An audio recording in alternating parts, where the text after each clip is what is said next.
Hello, Queens. Welcome to this week's edition of Jungle Juice. Wow. February. Whew, it's only February. It feels like a whole year has passed. Well, I've definitely had a lot going on, and I know you have.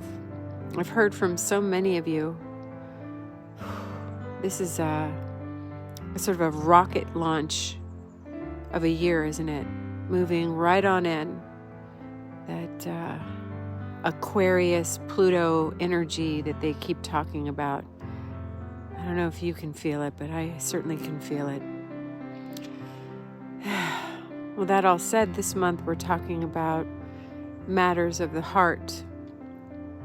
And the more sort of shadowy or, I don't know, undiscussed realms, right? Like setting boundaries and just the things that we don't normally talk about when it comes to love in February on Valentine's Day. All the happy, hearts and flowers, which who doesn't love that? I mean, I love the Hallmark Channel. I don't know if you know that about me. If you really knew me, I don't think I actually watch the shows, but there's something about them that make me feel hopeful. Like, oh, happily ever after is something.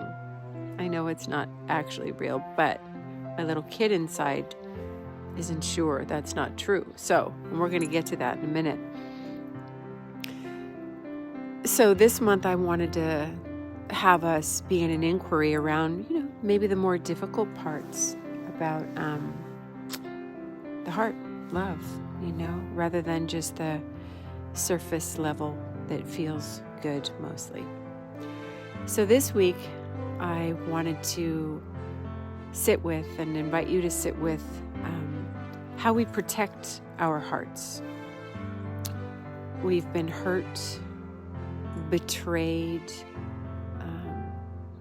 sometimes many times, sometimes over a lifetime, so much that you can't even believe you're still standing or that your heart can feel anything, right?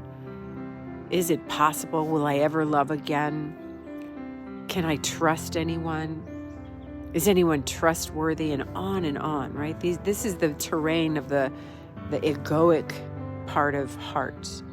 Not anahata, not the field of love that Rumi talks about, right? Love is a field. But the matters of the heart where we are frightened, where we shut down, where we tell ourselves a story. I'll never do that again. I'll never date anyone who does this again. I'll never get married again. I'll never love again.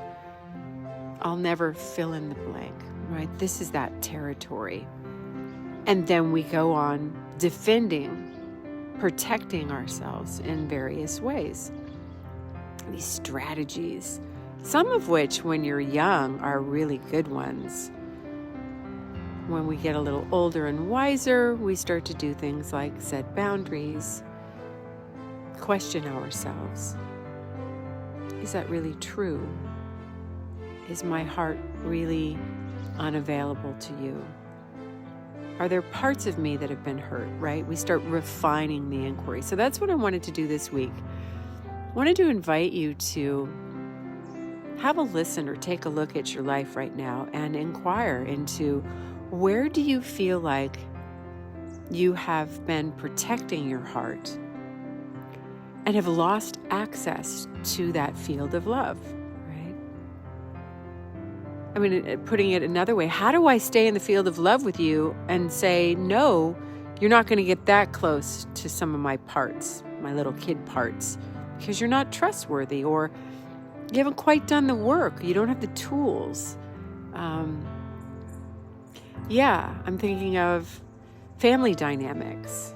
I was just at my mom's memorial, as many of you know, and my little ones just didn't even want to go. How do you protect? Well, you leave. That was the strategy of my 6-year-old. Just don't go. Abort mission, right? Get out of here. But we are invited to, as seekers, as knowers of the the truth of who we are, right? Being awake, trying to stay awake, folks. At some point, we have to ask ourselves, how can I stay connected to my heart and not put myself unnecessarily in harm's way?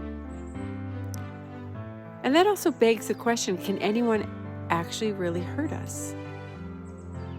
I mean, we feel hurt, we feel the pain, we feel the disappointment, we feel the betrayals.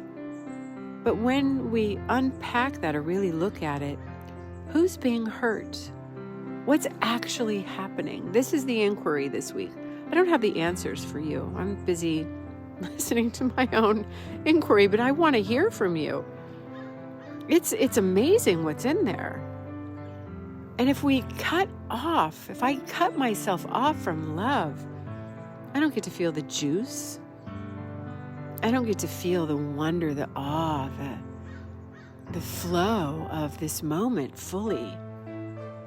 I am carefully curating my experience, and my life gets really small, and I am frightened a lot, or avoiding, or distracting, right? Trying to protect. So the invitation is, again, where in your life would it be useful for you to look at? How can you stay open to the field of love, anahata, the heart, and take care of parts of yourself, protect yourself? What's real about that for you? I want to hear about it.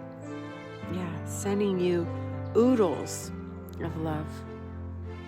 Thank you for all your support, by the way. It's been incredible to have the love flow in. Yeah, it's been a difficult time, and as they say, grief is part of the deal. That's what you get when you love, right? Loss comes inevitably. So, sending you love for now in this moment. Namaste.